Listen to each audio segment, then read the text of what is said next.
We just stepped on their face with a hobnail boot and broke their nose. The way to the end zone, and Georgia is going to conquer the Crimson Tide. So how about them fucking dogs? That's what I told them.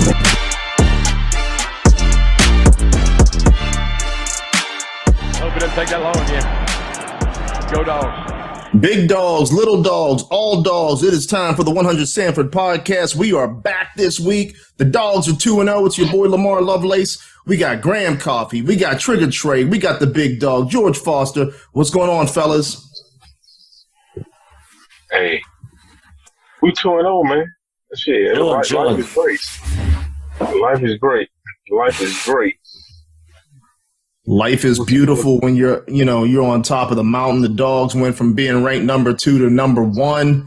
So that's a good thing, even though Kirby doesn't believe so. He just says, hey, whatever it is, and doesn't matter where we're ranked until the end of the year. But it's still a good thing, man. It gets everybody excited, the fans excited. You know, everybody likes to be the big dog on top of the mountain. So what do you guys think about that? If I'm being honest, I'm probably like Kirby. I don't really care. I don't give a shit. It's like because it don't matter anymore. Like, you know what I mean? The rankings don't matter anymore. And so, as long as we in the top 4 at the end of the season, then that's all I really care about. You know what I mean? But I guess it's cool. It's cool to talk about. It's cool to, brag about with friends and stuff like that. But other than but what it really means, it don't mean too much of nothing right now. I think for us, it just means a little something when we get in those chats, those roll-up chats, and we can kick Florida when they're down. Actually, you know what? Y'all were right about AR. You were right about AR. I got to give it to y'all right now. I'm a bow down, give it to my guy Graham, give it to you, Foss, because you guys were talking about his accuracy issues. And I didn't really see it the first week, but that second week, I was like, God, dog, my man couldn't hit the broadside of a barn with like a handful of gravel. Listen, I don't know what the LC was doing, and then like QBs,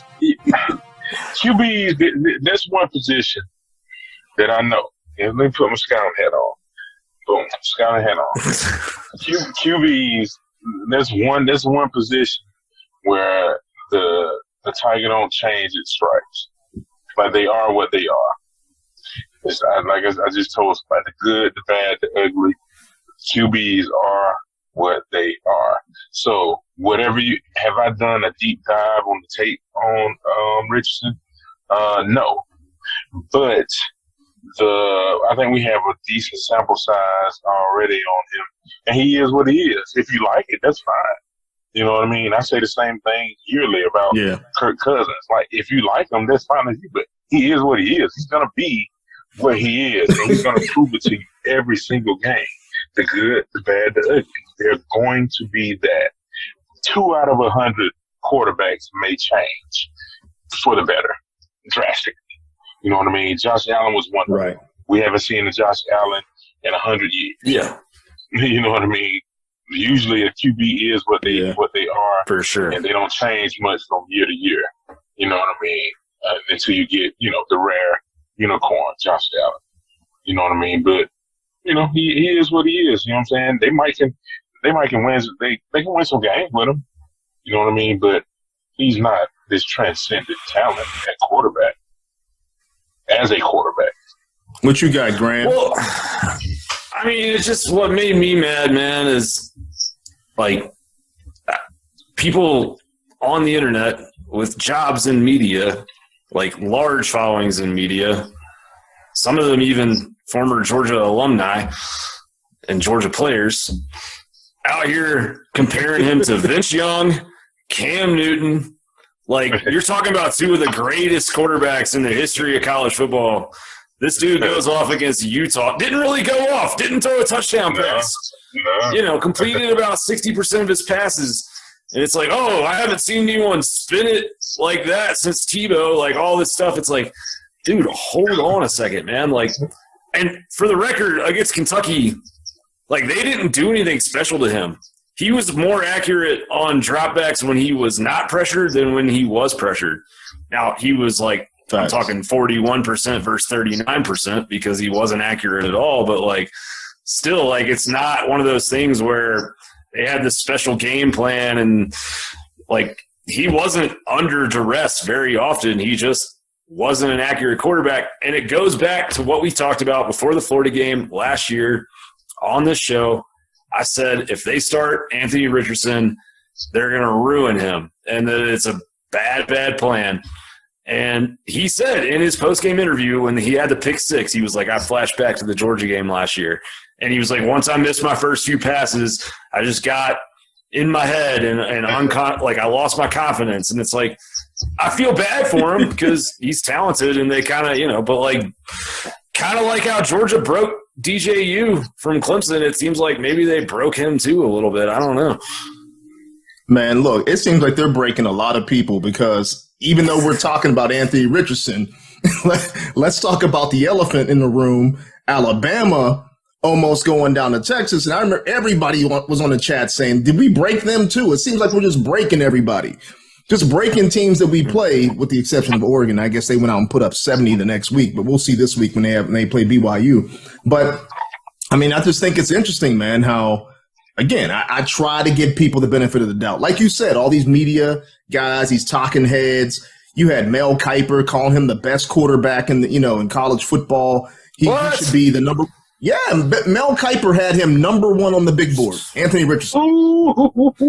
That's over C.J. Stroud. This is why the draft process is broken, man. Exactly. And I can understand if you're enamored by his talent, his measurables. He's 6'4", 6'5". He can run a 4.4, 4.5. Whatever it is.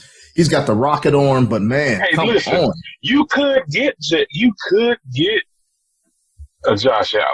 Like lightning in a bottle. Lightning in a bottle. You might get that. So far, he's not that. You know what I mean? And, no, hell, and we still don't know if Josh Allen is living off of scheme and just being okay. I'm about to stop. Stud. I'm about to stop. You know what I mean? That's my guy. He's awesome. You know what I mean? Like, but he don't have to. Put it like this: he gets put in the best position possible. True. They got a great coaching staff, and they put him where he's supposed to be. He doesn't have to sit back there and pick a defense apart. You know what I mean? And it's good. Yeah, man. AR, it remains to be seen, man. You know what I mean? I hope he do. Like, as long as he don't ball out against Georgia, I don't give a shit. You know what I mean? I don't care. Rumble, young man. Yeah. Rumble. I hear you, man. Yeah, I mean, I don't wish anything bad on him, but yeah, we just talking. Yeah, I mean, I just had to bring it up. Yeah, I just had to bring it up, man, because I was trying to be an advocate for him, but just to support a brother out there, right? I was just trying to say, look, as long as you don't ball against Georgia, go do your thing. But you guys knocked me down a peg last week by talking about him and saying, look, man, your boy is not who you think he is, and I accept it. I'll accept it from the Great Graham Coffee. I'll accept it from the Big Dog Foss. And Trey, he's silent right now, but you can remain silent on me. It's all good. I appreciate you giving us this victory lap. Yeah, of course. You got to give credit where credit's due, man. But that's enough for Florida because I'm starting to want to regurgitate. Just talking about them. But let's talk about the Dogs. We're 2-0. Just come off another victory over Sanford, the Sanford Bulldogs. A 33-30 game. I guess in the eyes of a lot of people, it was pedestrian, it was vanilla. But what did you guys think about the victory? And, what can be learned from a game like that when you're playing such inferior competition? First of all, I never thought about it like this, but man, we're about one game away from being single-digit games left, man. Like, man, we really in football season. You know what I mean? Man, but really, it's like we're going to play. But I know they're going to play more than 3 more. Yeah. But I hear you. I know. just regular season. Like, wow, we're really in football season. I went to the grocery store today, and it was 70 degrees on my car temperature when I pulled into the grocery store at noon. And I was like, it's fall, like oh yeah. Yeah, like we're in football. The mornings here in Georgia for this week are be in the 50s. Now the highs are going to be there you go. The highs are the 80s, but the mornings good weather, this week are like the 50s. Yeah, it was pretty chill here in Richmond too, man. I went to go take the bulldog out, and all of a sudden, boom! It was like I had to get a little jacket. You know what I mean? My son put his little sweatshirt on and everything else to go to school. So it's good football weather for sure. But hopefully, the weather will be decent next week against South Carolina. But what's up with the game, man? What were your thoughts on this Sanford? I think you kind of nailed it. It was kind of it was kind of vanilla. Only thing I probably would have wanted was more touchdowns in the red zone. You know what I mean? Just do what you were supposed to do versus Sanford. Now I know they didn't put out. They didn't. They didn't throw the whole book at Sanford. Nah, fellas, yeah, they weren't. Hold on, stop the presses. Stop the presses. We got to stop immediately. We got somebody just jumped on the show. We got a special guest that just jumped in the building. We got AJ Harris that just came on the show, the 100 Sanford Podcast. So I'm sorry, we'll have to get back to you. We'll have to get back on that, Foss. But we got the big dog on, the 5-star cornerback out of Alabama. He's connecting right now. So, folks, we are joined by the 5-star DB Deluxe, Harris Island himself, AJ Harris. What's going on, big dog? What's going on? All is well this way, sir. Man, we are excited to have you on the show. Very excited. I don't know if you know, but I chop it up with your dad every now and then. He's a good man. So I said, look, I got to get AJ on. That was a while ago. And he was like, look, AJ's real quiet. He's humble. He don't like doing a lot of interviews. I said, okay, I'm going to bide my time. But I couldn't hold it any longer. We had to get you on because you've been putting in work right now. So how's the season going, man? Amazing. The season's been going amazing. We've been winning. Most importantly, first and foremost, we've been winning. And me personally, I'm off to a good start this far. Well, we're glad to hear that. One of the things I actually didn't even know, I didn't know this until really like a few weeks ago when your dad had told me, you switched schools. What made you switch schools and go from one school and now you're at Central right now in Alabama? What made me want to switch schools had to be more competition. I went from a 3A to a 7A program. Just being able to get groomed by a school that's put people into the NFL, Justin Ross, people that are playing in college right now, like E.J. Williams at Clemson, starting wide receiver, Jackson Meeks, that's a dog right now. Just being groomed to go to the next level and know what the standard is every day. Just being held to a standard of excellence every day and just demanding my best, even when I don't feel like practicing. Have to practice hard every day. So just being held to a high standard and competition, because the biggest question has always been, can AJ play competition? Because I played 3A football, but always knew football is like, it's something that's in you. A dog is in you. And I was always told that, it's in you, not on you. So I just believe I had the dog to go play 7A ball. Fellas, I'm going to let y'all answer and ask another question, but I got to follow it up because this is interesting that he said that. So last week we had the GOAT on. We had Champ Bailey on. And I had to ask Champ, I said, Champ, is it nature or is it nurture? And he said, you know what? You have to be born with it. At the same time, you have to develop it. So what part of that is you? What part is nature and what part is nurture?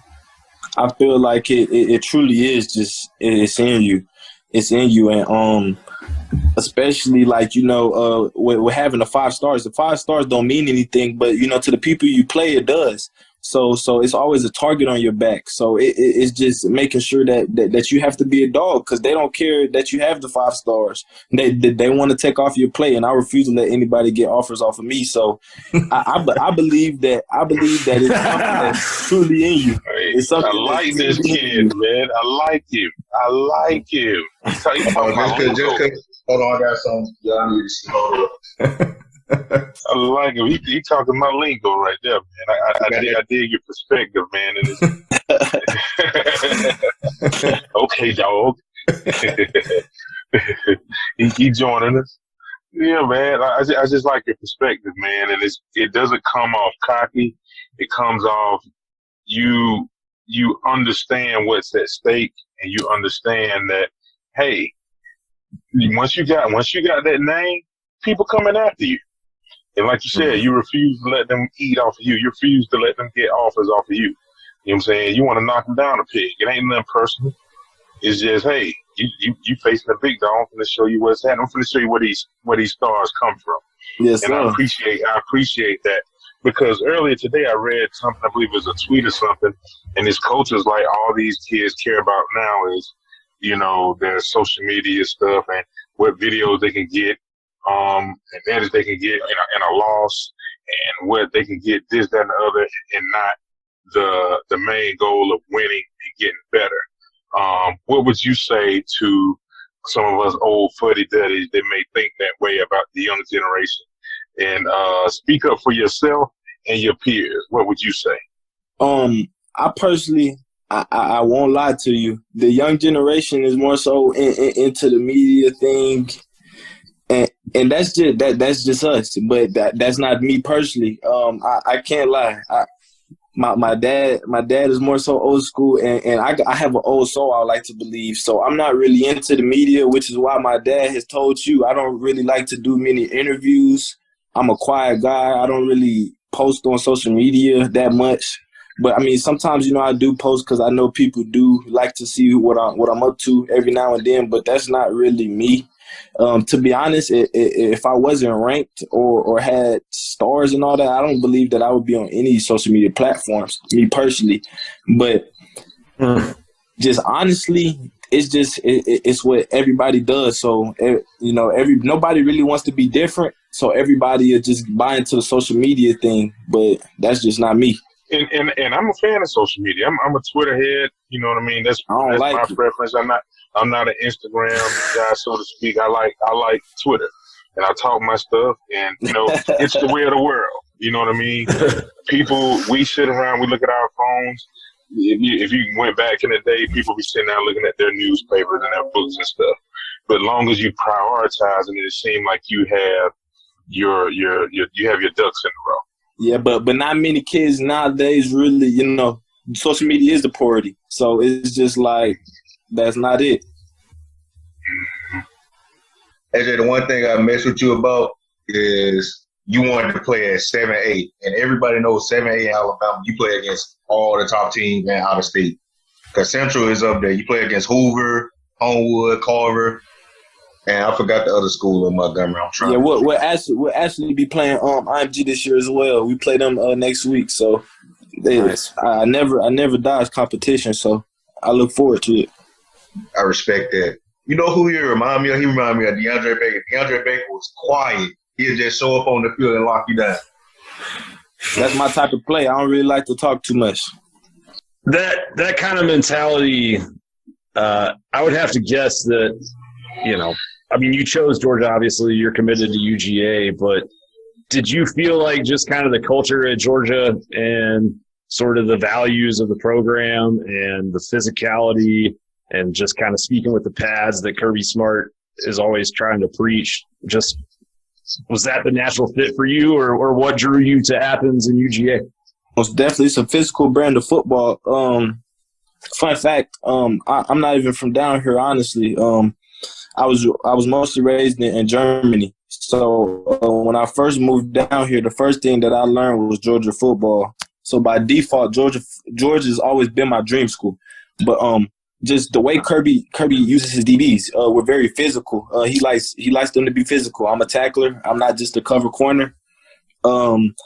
And just he demands excellence. It's nothing easy every day. You have to battle with the guys in the room, and that's something that I look forward to, a competitive room, because you don't just come in and start. That's something that's earned. So I just like the fact that they bring in good guys that are competitive, and I look forward to competing every day with the guys in the room and see who come up on top and just breeding excellence by just battling every day. And that's something I look forward to at Georgia, because at Georgia is best on best.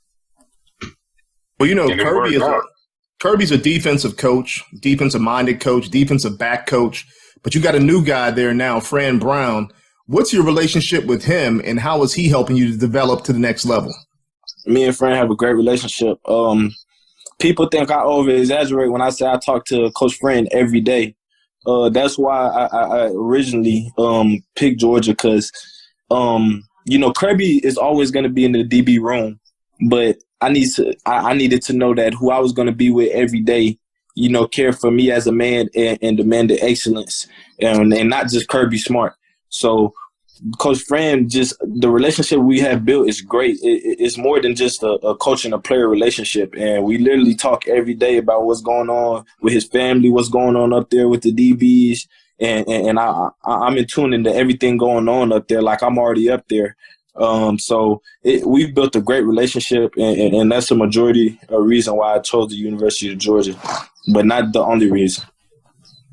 So with that being said, I know that he he gives you pointers, he gives you things he wants you to work on, but who do you model your game after? If there is anybody that you model your game after, it might just be you. I don't really like to say I model my game after anybody, because I watch a lot of film on everybody. Mm-hmm. From throwback to right now. I wouldn't just say I try to model my game after anybody, because it's so many great DBs that came before me.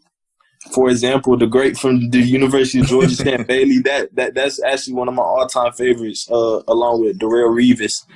But it's so hard to say you model your game after someone when so many greats came before you. And I just watch a lot of film, so I like to say I take a lot of film from everybody and just try to put my own style to it. That's the best way to look at it. Because after my rookie year, I asked the film guys, and they tell you, I ain't even that old, and we were still using VHS. So they gave me 3 tapes. I had a Willie Rose tape, a Jonathan Ogden tape, and a Walter Jones tape. And I'm sitting at home watching these tapes, and I'm like, how am I supposed to do this? I can't do this. Like, these cats real. Like, they locking up everybody. Ain't even close to get beat. So yeah, you can try to model yourself after them all you want, but they are them and you are you. You have to just be you and get the job done the best of your ability. Your ability ain't their ability. I play with Champ, play with Kirby too. You ain't gonna. Most people ain't gonna jump 44 inches off the ground like Champ and run a 4.2. So you can model all you want, but like you said, you gotta be you. Yeah, at the end of the day, and most of the time, people that they try to say they model their game after, it's a lot. Like you said, it's a lot that go into it. From you're not jumping 44 inches off the ground, you're not running a 4.2, you're not 6'2". So when you get into the body frame and how their body's built, it's just you can't really say you model your game after somebody, because you're your own individual at the end of the day. It's funny what you said, Revis. I'm originally from Pittsburgh, so I had a chance to see Revis play every Friday. I saw him play at the University of Pittsburgh, which is my dad's alma mater, and he actually played in our All-American basketball game that we hosted. So you actually remind me of Revis. I did not know that. I had no idea. I promise you. The only connection I made was maybe the Harris Island, the Revis Island, something like that. But with that being said, you ran track, you played basketball, you played football. Where do you get that intensity to want to play defensive back? Because that's a lonely position. There's nobody else out there. It's just you. And like Champ said last week, he wanted to be out there by himself and want to make plays. Where do you get that tenacity to want to be that dog out there? To me, it's basically it's a man-on-man position. is you versus me, and I like me over you type of position. So really, just the confidence that I've always had since a little kid, humble confidence, and I just like the challenge because you never know what the receiver's gonna do. You have to. It's a reactional position. It's a technical position. You have to play with technique. So that's really why I like it. It's so much more to it than just you playing football. It's the second hardest position in the game to me personally, my personal opinion. And I love that. I love competing. That's why I run track. I want to beat you in the race. I want to beat you one-on-one in basketball. I'm just a competitor, and even if I lose, it's okay because I'm coming back. It don't matter. So like I'm truly a competitor at heart. So that's really what made me find out. Like I truly like corner because it was a challenge. Like when I first played corner, it's not as easy as the other positions. So I fell in love with trying to learn how I could be better at it. And ever since I learned how to be better at it, that was just my position. Because at the end of the day, if someone beats you, you have to learn how you can get better to beat them. So at the end of the day, it's a never-ending battle with the position of corner and getting better. Man, you're a smart kid, man.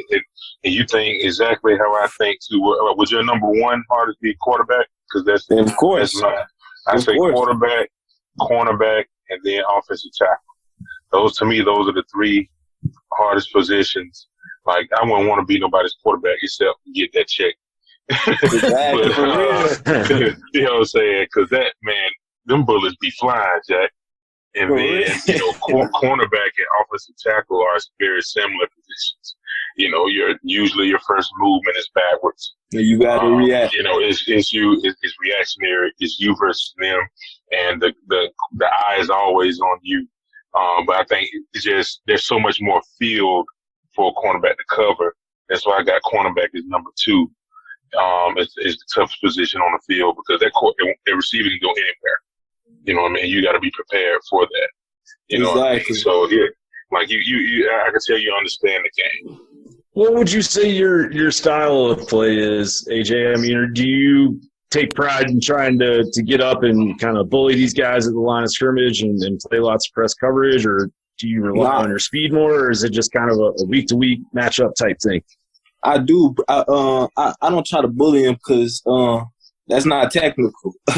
I mean, you got to switch it up. Sometimes I will give you a jump jam. Sometimes I just play technique, but no, not sometimes. All the times I play technique. I don't rely on speed because at the end of the day, if you play technique, you're going to slow them down. And it doesn't matter how fast they run. If you play technically sound, you're on even playing grounds now. You just have to be good in every other aspect as far as getting out of transitions, making sure your eyes are in the right spot and things of that nature.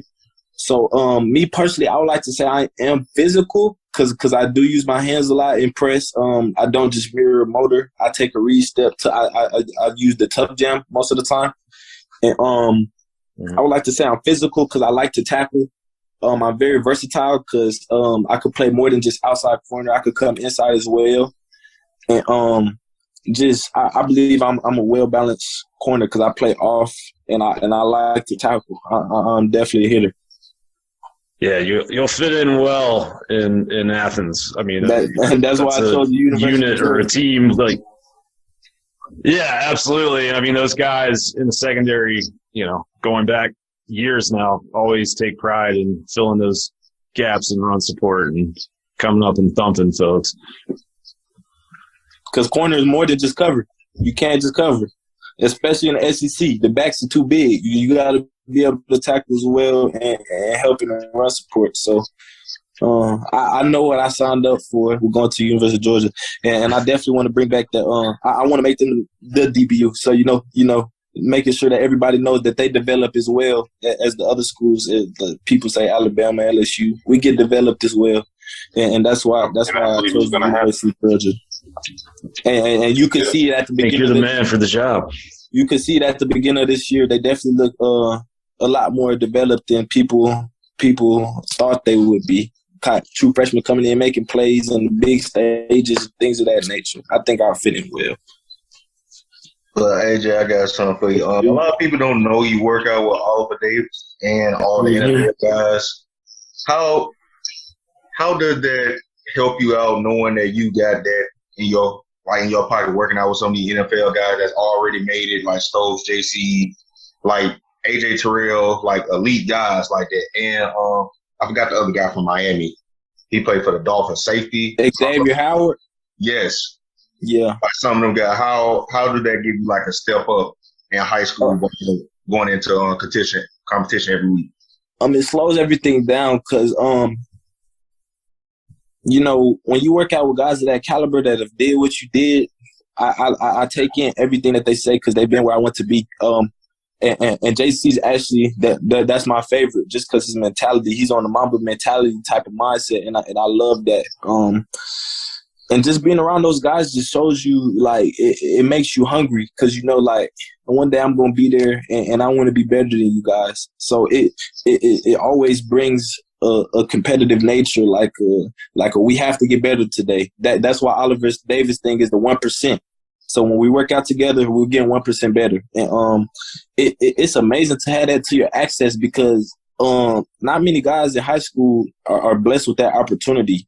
So I'm able to see how the pros, you know, get ready, get prepared, what they do before the games, how they mentally prepare before the game, and just the different techniques that they have because they have more press technique, more off techniques, different ways to approach things, and I'm just all ears and that's why I think high school is definitely slowed down for me, and why I didn't have a problem taking that 7-8 jump because I have a deep bag of press technique, off technique, and I can go in that bag as far as I need to go. Well, with that being said, I mean, you're going up against NFL type guys, working out with NFL type guys. Who in high school football has given you a challenge thus far? I mean, and let's be honest. I mean, there's a lot of great guys out there, a lot of great kids out there, but who's given you the biggest challenge right now in your young career? Nobody. That's what I love to hear. See, that's what I'm saying. That's what I'm talking about. Think about it. So yeah, it ain't like nobody. If it's nobody, it's nobody. No, I tried to humbly think, but I mean, you know, 7-8. We played 4 games. 1 catch for 3 yards. It's just, you know, not really a challenge. 2 picks, right? Yeah. Yes, sir. Yeah. More picks than receptions allowed. That's a 1 for 7 completion rating. So they're pretty good. Like to hear that. Well, I know you're also on chats with other recruits. I know you stay off of social media, but you guys are a close knit group. Who else are you trying to get to come into Athens? I know a lot of people always want to kind of know who the current recruits and current commits are trying to bring in. Who's on your hit list to bring into Athens with you? Man, our class already looks so great. You know, it's only so much more that we can get, but we'll definitely be getting some more, hopefully in the near future. But I've said this every time that I've been asked this question in person, and it'll be Samuel Mpemba at IMG. He's a must, and that's someone I've been on consistently. And last for me would be Carmelo English at my school at Central, a 4-star receiver, just decommitted from Auburn today. We definitely need some wide receivers, so I've been on him trying to get him down to Athens. That's what's up. So when's the next time you headed to Athens? I was just up there last Saturday versus Sanford. I'll be at all the home games. Okay. How far of a trip is that for y'all? 2 hours and 25 minutes. Oh, yeah, that's easy. That's an easy trip. That's an easy trip. Now, the other thing before you get up out of here, I did notice that, you did take your official visit to Georgia, but have you taken any other officials? And do you plan on taking any other official visits? Because that's what kind of worries, the listener, the fans. They say, okay, do we have a chance of losing our dog that we fell in love with? No, UJ's the only OV. I'm locked in. And like I said, I'm not really like these kids nowadays. A commitment is a commitment, and that's that. I knew what I signed up for when I said I'm committed to the University of Georgia. I did my due diligence. I went to Ohio State, Clemson, Bama multiple times, all the big dogs.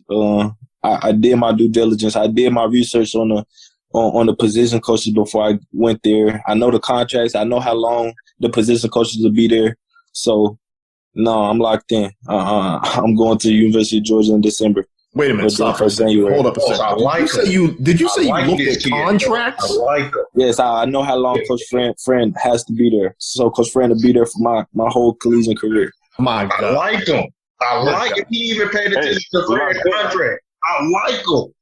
Ah, Yeah, man. that's the first. I haven't heard Right. that. That's old You school. you don't get recruits like that. You don't. No, because you know, to their DB contract. He paid attention to the contract. I like him. especially nowadays, you can't commit to a coach nowadays because coaches will leave just like a player decommit or flip.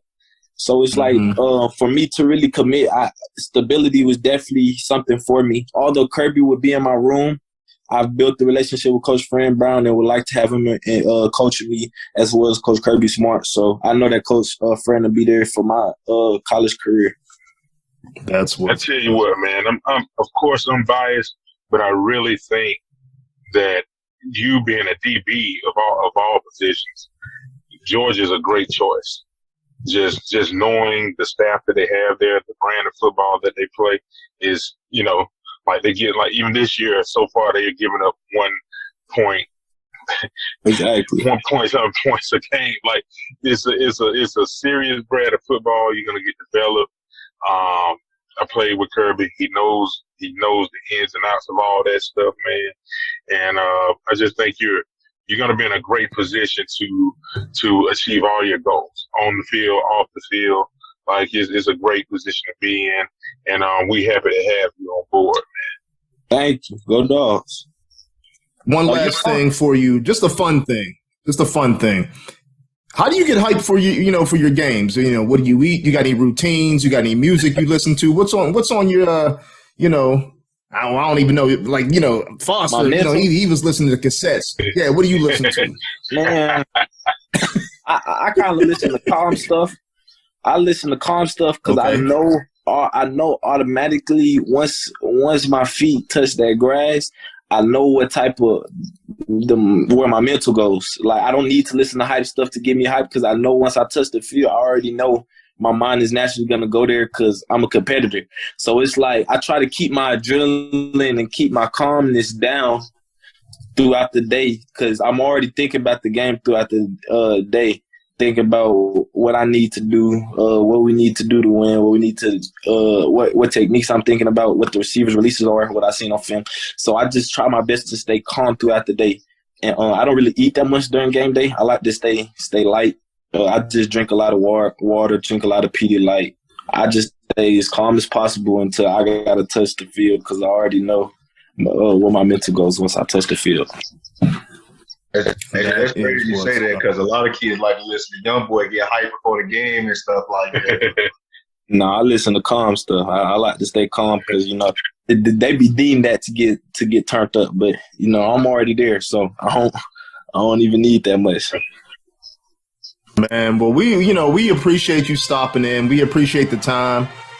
You are now an alumni of the 100 Sanford Podcast, so you're welcome to come on anytime. Matter of fact, your pops was just texting me saying that he's on his way home, and he's like, I'll pop on too if you want me to, but he can come on another time because we like to bring on the family as well, man. We like to know what it takes to build a 5-star like yourself, and that's why I asked that question of nature and nurture. It takes a lot. It takes a lot. Hey, I give my utmost respect to my mom and dad. They sacrificed a lot for me to be in the position I am right now. So it definitely man. We could definitely get all three of us on there because this was definitely not an easy ride. Well, I tell you what, let's chop it up again on that because I really do. Awesome. I want to bring you on. I want to bring on the family because it's not an easy ride. I know I come from a family where obviously some brothers have played, D1 and Foss has played and everything else. It takes a village to raise somebody of this ilk. But hey, we appreciate you coming on. Again, you are welcome anytime. We hope you have a great game this week. Stay healthy, stay humble, continue to grind, and we can't wait to see you on that next level. Yes, sir. Thank you. Thank y'all. We appreciate it. Thank you. So, y'all have a good one. You All right, too, good man. balls. Fellas. Like that kid. I like that kid. He probably That's the real deal. He's the real deal. he's gonna be special. The crazy thing, I'm gonna be down there when he play IMG. I'm gonna be down there actually shooting that game. Yeah, you need to get down there and get the exclusive because Oh, I got you. I got me and him been talking on Instagram. I definitely got y'all. AJ Harris, and that's one of the reasons why, fellas, I wanted to bring him on. Again, I talk with his dad kind of like on a regular, whether it be through chat, text, whatever it may be. And I'm going to bring him back on another time because, again, it takes something special to raise something special. And I love his answer, you know what I mean? Like how much his mom and dad put into him and to develop him and get him to the next level. And but that's a special kid, and I think Athens is going to really enjoy having him around because he's something different. And I'm going to go on record. I said this last year with Starks. He's the type of kid that can come in and play right away. Oh, for sure, ASAP. for sure. And, He trained with all the best, for sure. He's already two steps ahead of the game already. Facts. He seems all business. He seems all business, which is rare for a kid. Yeah, you don't get the privilege of that. And then that was the first time I ever heard a kid say, I looked at the DB coach's contracts. I ain't never thinking that, yo. I swear I ain't never thinking that like that. That's different, man. That is very different. That's different. I believe when he talks about his technique and how detailed he is, I believe the man. That is the detail-oriented The crazy thing I individual believe right there. I'm glad Graham said technique. How he come to college, he might be like another Pete, like another Patrick Surtain, just already skilled, advanced at the game already, just taking the sound. Right. But Patrick Surtain played at Bama. He was just a technician. That's how I feel like he's gonna play because he's all how he talks and how he explains the game. He's already advanced at an early age. That's a fact. That's a fact. Well, I know before he came on, fellas, we were talking about the Sanford game and talking about what we saw from last week, which was very vanilla. I don't think we really need to kind of go back and rehash. I mean, I'll be honest with you. After that interview, I just got to get into the next game, quite honestly. Yeah. But it was very vanilla. We did come out of that game with, maybe a couple nicks and bruises, some things that I thought the team should be able to work on this week. But let's go right into it. Let's go into South Carolina. We're getting ready to go into Columbia, which is a very, very difficult place to play at William Brice Stadium. What are your thoughts? I'm going to go to Graham first on this because I know, Graham, you do a lot of your film work and break down stats. What are your thoughts going into this game and the Dogs' chances of coming out 3-0? I mean, I think they're definitely coming out 3-0. The question is how big of a margin is it, right? South Carolina, we got all this hype in the preseason. Rattler comes in, year 2 under Beamer. I think some of their just justified good program momentum. They definitely overachieved last year. I feel like they're kind of coming back down to earth a little bit so far this season. I mean, they played a pretty close game with Georgia State where they blocked 2 punts that led to 2 easy touchdowns and won by 21. Like, I don't think they're a bad football team, but I watched the Arkansas tape from last week and they got gashed on the ground pretty good by Sam Pittman's crew. And I think the thing that's maybe even more concerning is giving up 7 sacks. So I just feel like what Georgia has on the line of scrimmage, both sides of the ball, is just not something they'll be able to match up with. What do you think about George? I'm with Graham. You know what I mean? They just we say it all the time, man. It's about the Jimmys and the Joes, man. We got way more Jimmys and Joes than they do, and it's gonna show up on the field on Saturday. I'm actually gonna go. I haven't been in a long time. Last time I went there, we got shellacked by I always forget the running back's name. What's his name? That was there. Lattimore, and the likes of Lattimore and Clowney. They really they gave us the beats. And me and my partners, we slid up out of that stadium a little early. You know what I mean? My boy went out the back door with it. He had to slide out. Oh, I went out the back door with it. Like, with nobody in the parking lot. Everybody was still in the stadium. Had to slide out when nobody was looking. It got bad early. I'm pretty sure it won't be that case this time. I might be, it's a Georgia ticket, so I'm gonna be around my own. I really wish I could be around them chickens, the South Carolina chickens, and talk my trash. But yeah, we got too much. I hope we play our standard of football, though. I don't want any drawbacks. I don't want any. We have to focus on elevate, and I think that's what Kirby and company is good at. I didn't see any signs of that last year, except the letdown in the SEC championship game. Otherwise, I think we held a pretty high standard all of last year, and I want to continue to keep that going this year. I want Bennett to stay on track, go ahead and start get some Heisman buzz or whatnot, and I still want these young fellas to get after QB this week. And I think we'll have opportunities because Rattler has some talent. He's not, you Let's go ahead and say he's been hyped like we talked about Richardson the other day. He's not him. You know what I mean? Mm-hmm. But he does have some talent. And when you do have some talent, every now and then it shows up. We don't want it to show up. You know what I mean? Facts. So I want these young boys to get after him pretty good, and I'll be happy. You know what I mean? There'll be a nice little trip back down 85. Is it 85? Maybe 85. So we'll be good. What you got, Trey? What do you have on this game? Foster didn't want to say it, but whatever. But I don't care. So I said what he wanted to say about rap. Because we always had this new segment we about to start doing. Trash. He didn't want to say it, but I said. I couldn't quite go trash just yet, though. You know what I mean? He did all right last week. It wasn't great, but he did all right. You know what I mean? So we gonna make him trash this week, though.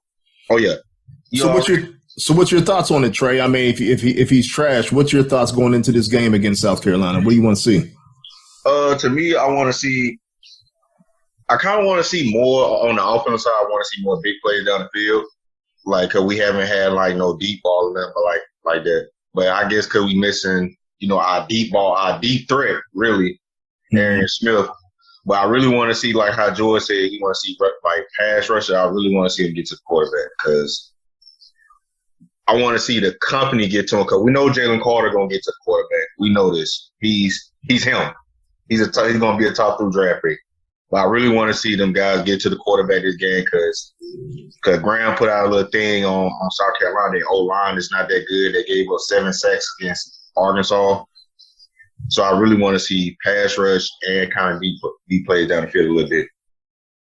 Well, I think coming off this Sanford game, I want to see the consistency from Stetson and the offensive line and the entire offense, quite honestly. I think that although they spread the ball out perfectly last game, I mean, right. I think at one point, Trey, you had texted, man, they went to 11 or 12 different people, and I didn't even realize about watching that game. That's crazy.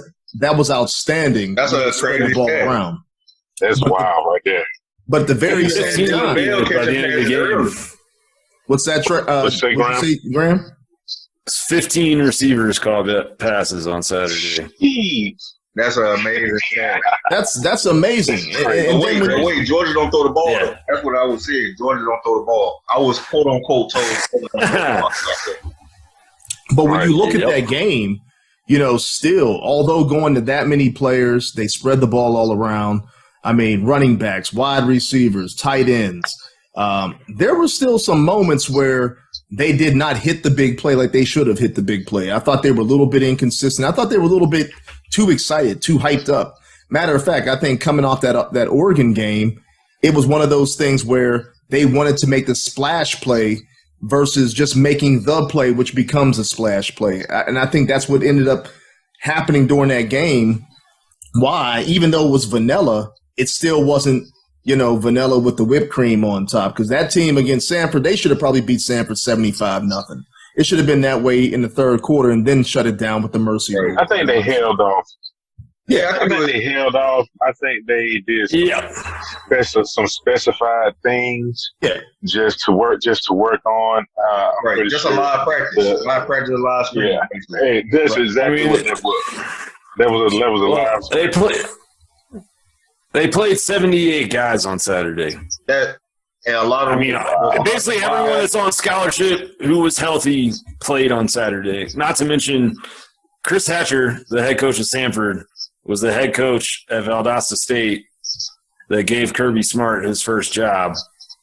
And Will Muschamp as well was the defense coordinator at the time there. Like, those guys weren't going to go hang 60 on, the guy that basically gave them their start in the business.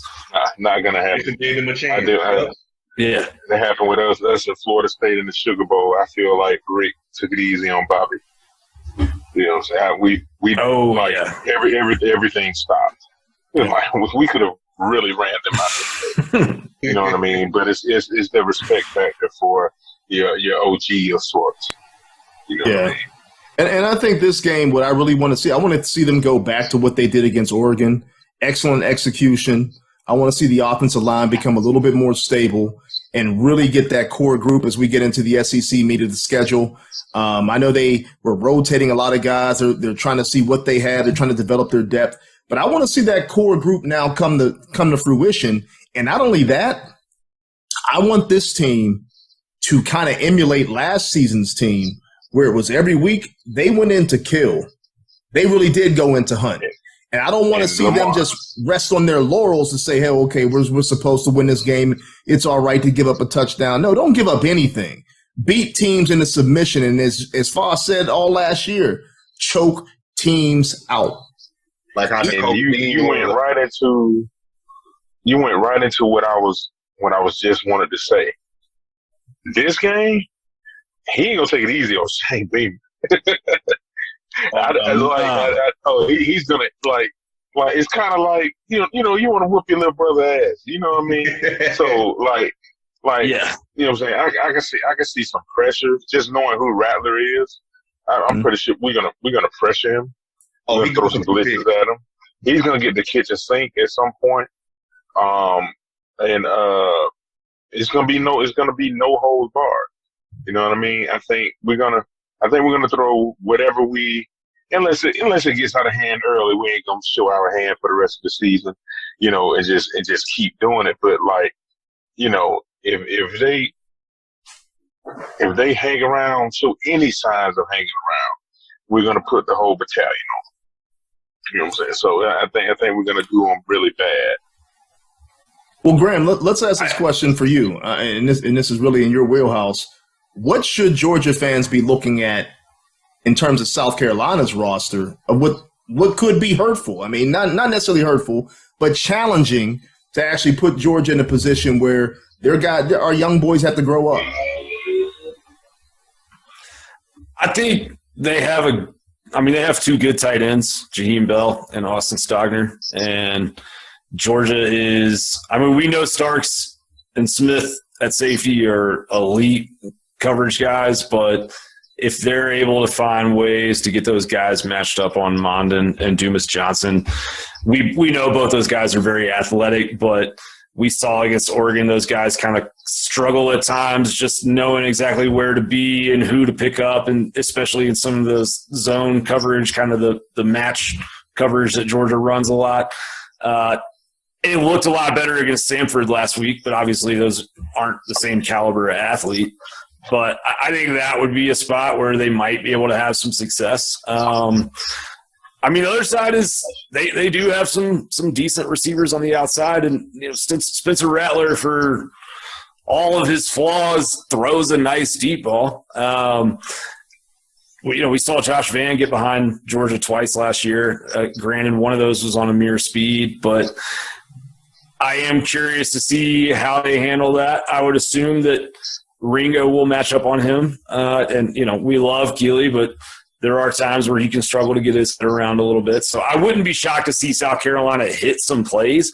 I don't think they can run the football on Georgia, so I think they're going to have to try some stuff down the field. But kind of like similar to the Oregon game, we thought we might see Oregon try some things down the field, and in reality, they just never really had the time to do it. And I think that's kind of where it breaks down for them. Is just I don't know that they've got time to let Spencer sit back there for 5.5 seconds and wait for somebody to get way downfield and try to throw some bomb up. I think probably working those tight ends over the middle of the field is their best chance of moving the ball consistently. Well, it's interesting that you say that because I was watching film on that, and they run a lot of 10 personnel. They run a lot of 5 receiver sets. They like to a lot of those drag routes across the middle to allow those guys to get the ball in space. After they run some deep corner routes and things like that over top. I'm with you. They like to use Bell, and I think they want to use Bell more often. They just haven't had a chance to. And I think that as long as you keep them underneath you, you're in good shape. And Spencer, I think as long as you can get some pressure on him, he does get rattled a little bit. I think he moves better outside the pocket than climbing the pocket and making throws and making key throws. But he's not going to be able to climb the pocket anyway. When you got a guy like Carter coming up the middle, you got Zion Logue coming up the middle. These guys are going to get the pressure up the middle that I think they will. But you just have to be able to contain the outside as well and kind of shut those big plays down. You were going to say something else, Graham? No, I'm sorry. Oh, okay. Yeah, but I just wanted to touch on that South Carolina game. And, another key guy, I really want to see this in action is Marshawn Lloyd. He's another guy they like to use in space. He's not running the ball as well. They're not running the ball effectively. Heck, I think he only has like 55, 60 yards rushing on the entire season going back to Arkansas and Georgia State. But they like to get him out there as well. So when they do go 10 personnel, he is the running back, right?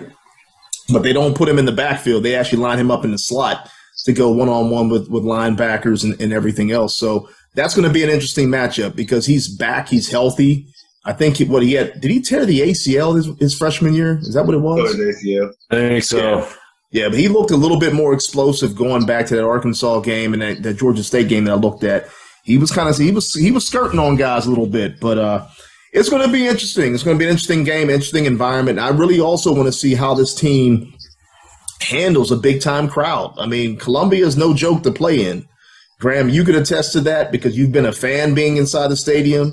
Foss, you can attest to that because you've been a player inside the stadium, and they've actually made you leave. Yeah.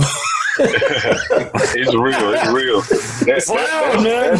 That's definitely gonna be something. Now that you mentioned it, something to keep an eye on with the young guys that probably haven't experienced that yet. Because like when that sandstorm kick up, it's gonna get real hectic in there. And white towels. So what now? Some white towels. Mm-hmm. Oh yeah. So it's gonna be live. Throw those towels over the head. You can, as a team, you can control all that with a few plays. Facts. You can control all that. I promise you. One other thing I would say too is just their secondary is not very good. Arkansas ran a very much run first kind of strategy, but KJ Jefferson only attempted 21 passes, completed 18 of them. They kind of ran a similar type of game plan to what Georgia did against Oregon, just threw the ball less. But I'll give you a hot take. This is a little off topic, but we were talking about Anthony Richardson to start the show. KJ Jefferson is all the things that the media tries to tell you Anthony Richardson is. Oh, I can agree with that. On point. Yeah, definitely. Wow. Thank you. I disagree with that. And KJ actually throws touchdown passes unlike somebody else, And he's accurate too. Yeah. Yeah. The boys of Florida ain't gonna like that, but I really don't give a flip. So we don't care. We don't. They shouldn't listen then. Yeah, exactly. But all right, so let's get into this then. I mean, every week we try to give our predictions. We try to give our big play guys. By the way, I was right, fellas. I'm just going to say that too. I was right on game one. I said, you said Starks was going to have the big play. But we talked about how well these guys were going to do, and I said that Kendall was going to have a big game. Kendall had 2 touchdowns the first game against Oregon.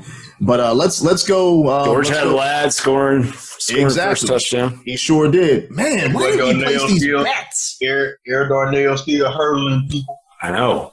Yeah, man, we could be funding the whole show just by placing bets on this stuff. All right, check it out. Let's go predictions first. George, what's your prediction on this game? I stink at predictions, although a lot of times I'm really close, but I don't know why. But I say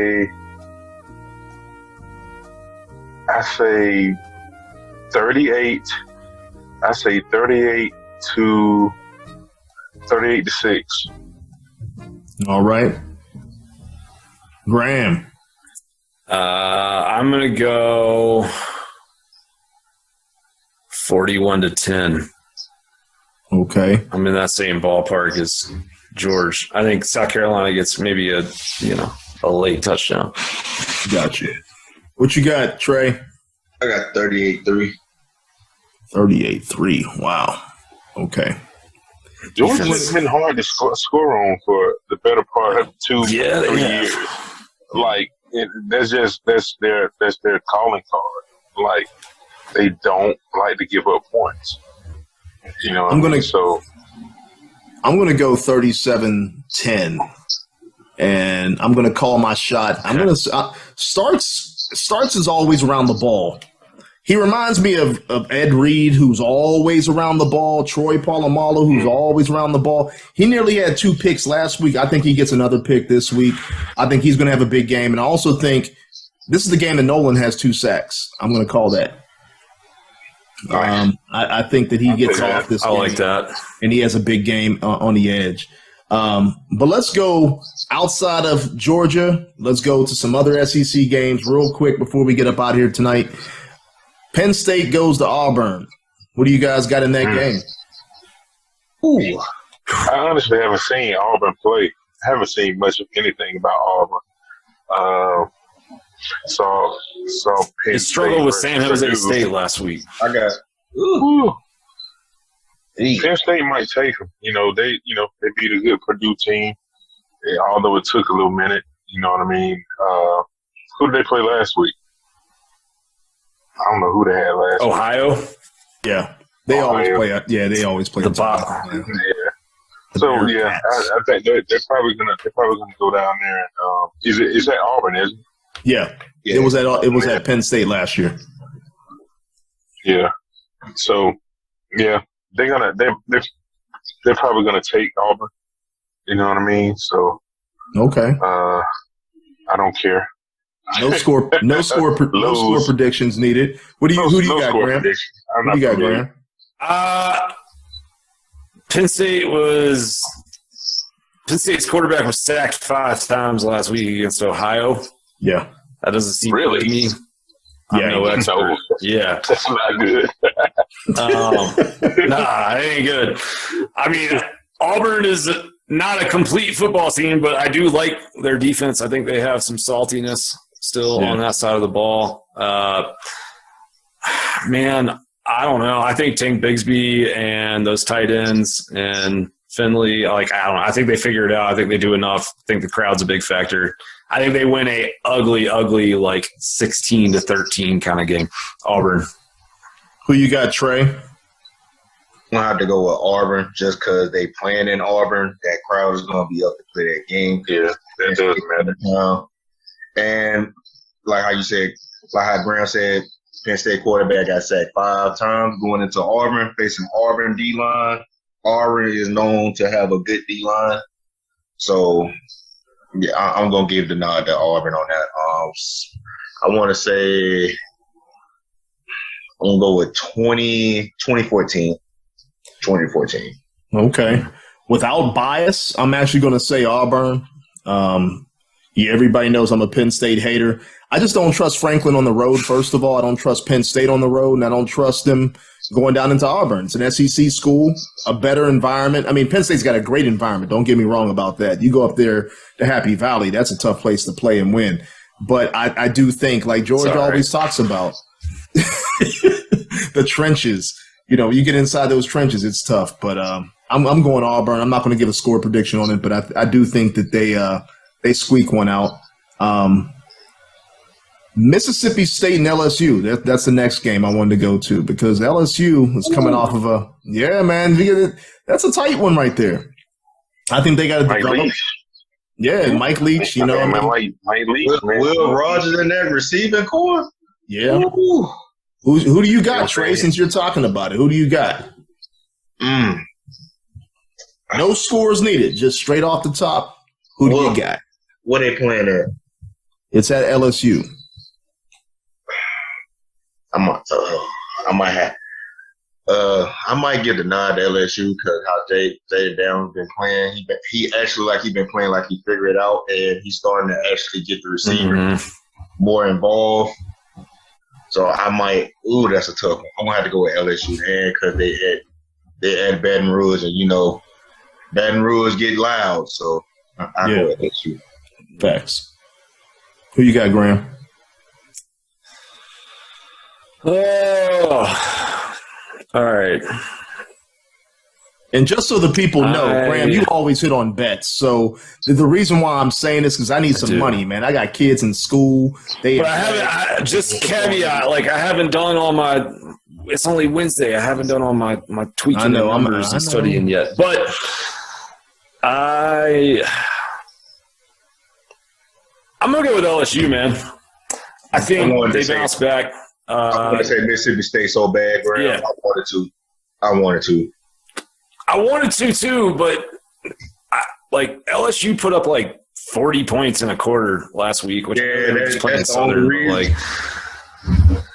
I think they'll get it on track. Like Brian Kelly is a good football coach.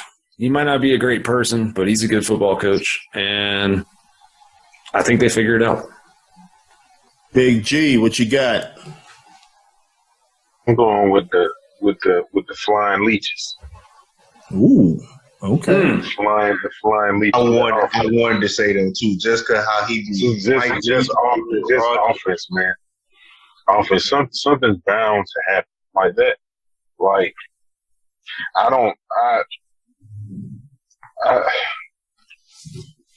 Florida State ain't good enough yet for you to be having that game like that. You know what I mean? That game sticks with me. You know what I mean? Like it's Florida State. They ain't there yet. They ain't there. And the crazy thing, LSU had all the transfers come in too. And they went in there and got busy. And if you can put together some coverages and have that boy Jaden tucking and running like he did every play in that first game, then you definitely got a shot at people. Okay. I'm going to go with Graham. I'm going to go LSU. I just think Brian Kelly's, too good of a coach. I think it takes time. I mean, that's a whole different environment for Brian Kelly to be going from Notre Dame to LSU. Different mentality. Different. I mean, heck, Notre Dame ain't even in a conference. You go to LSU, you're in the best conference that there is in all of football, period. Right? And I just think that he's a quarterback guy. And I think Jaden Daniels will kind of settle down a little bit. And I think this is the game he kind of settles down into. I'm not, no score prediction, just I think LSU gets it done, especially, a 6 p.m. game, which will get a little bit dark, a little bit liquored up down there. At night?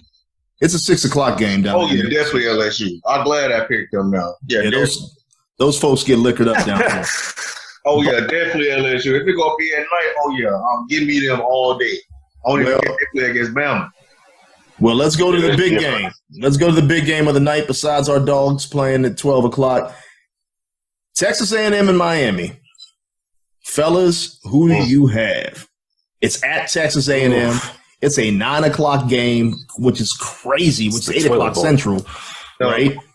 Oh man, I'm not trusting Texas A&M at the last week. Oh, Joe, but I'm not. That's no negative. I really gotta pick Miami. But I really gotta pick Miami. I'm going with Texas A&M. Ooh, go ahead, Graham. Shoot your shot. You might be righter than a mug. But I want to hear that. I'll tell you why. That last week was terrible. They looked terrible last week, and Las Vegas still has them favored by 5.5 points. Somebody knows something I don't know. I'm taking Texas A&M. Ooh. That's Trey, my analysis. Trey, who do you Miami struggled with Southern Miss last week, man.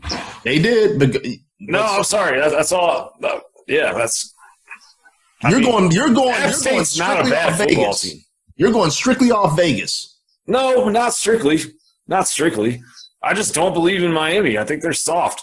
I've watched them play a lot of football the last 2 years, and every time they play a team that can run the ball, they don't tackle. They won't fill gaps. And I get that Mario's there and everybody's excited and they got all these crypto dollars around the program and all that's great shit. At the end of the day, I still just think that Texas A&M is going to line up and they're going to run the football at them.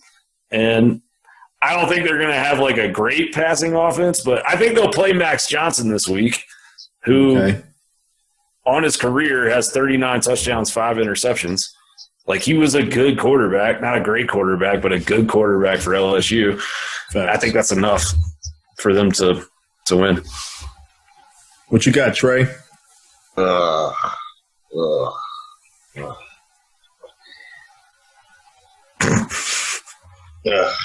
on, I need to take me a sip.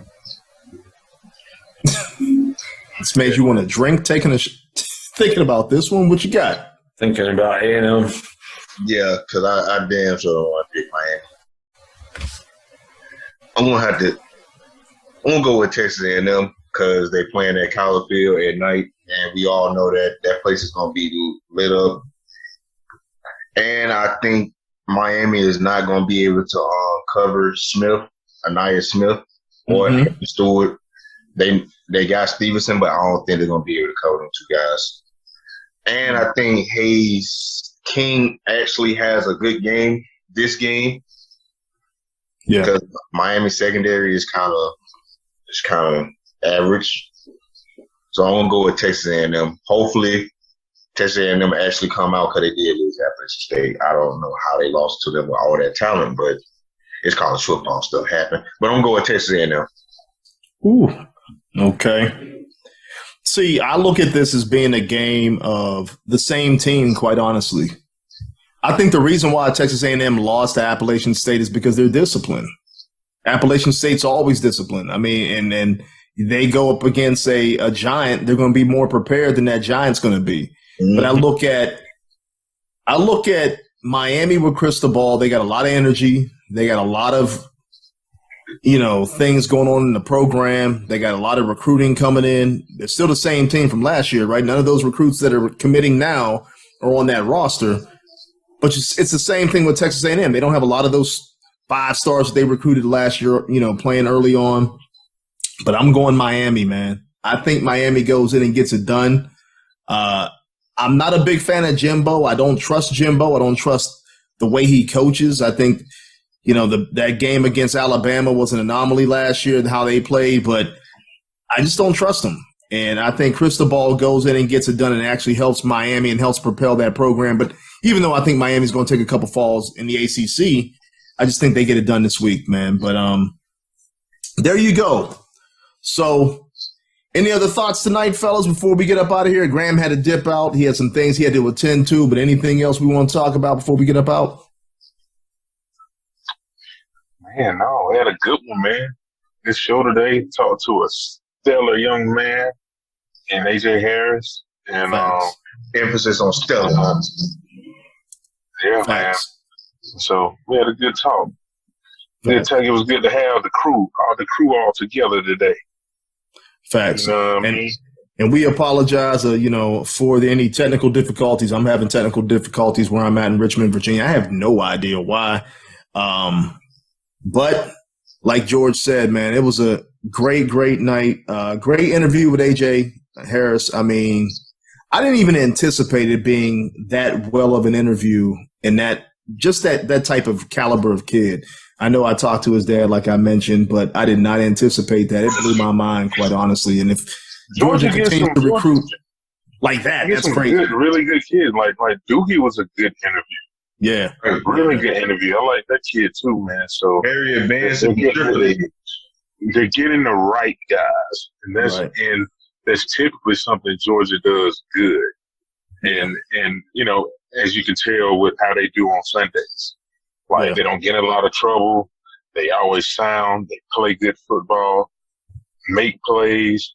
You know what I mean? You can count on them, dependable guys. You know what I mean? I think Georgia gets that right more than not. It is kind of an underrated thing that they do well. They get the right guys. And so kudos to them. Yeah, man. I have to echo that because just the kid that they're recruiting. I mean, there's a lot of guys you can recruit just for talent, but when you get good character and you get guys that have that family mentality, that brotherhood mentality, that dog mentality, that self-driven mentality, that's a scary combination. That really is. Iron sharpens iron, and these guys will sharpen each other in the locker room. So that's a good thing. But hey, man, let's get up out of here. Let's let the people do what they got to do. They listened to us long enough, but I can't wait to come back, chop it up with y'all next week. Just to let the folks know that we are now on YouTube, along with every other area you can listen to any podcast. We are there, and we should have the videos up and coming soon. Can't wait for that. But let's get up out of here. And as usual, see you at 100 Sanford. Go Dogs. Yes, sir.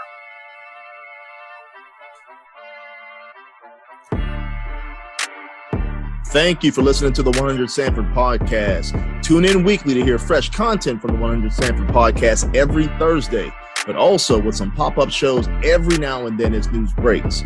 You can also follow the content on our website, www.100sanfordpodcast.com, and email us at dogs@100sanfordpodcast.com. Lastly, reach out to us on social media streams.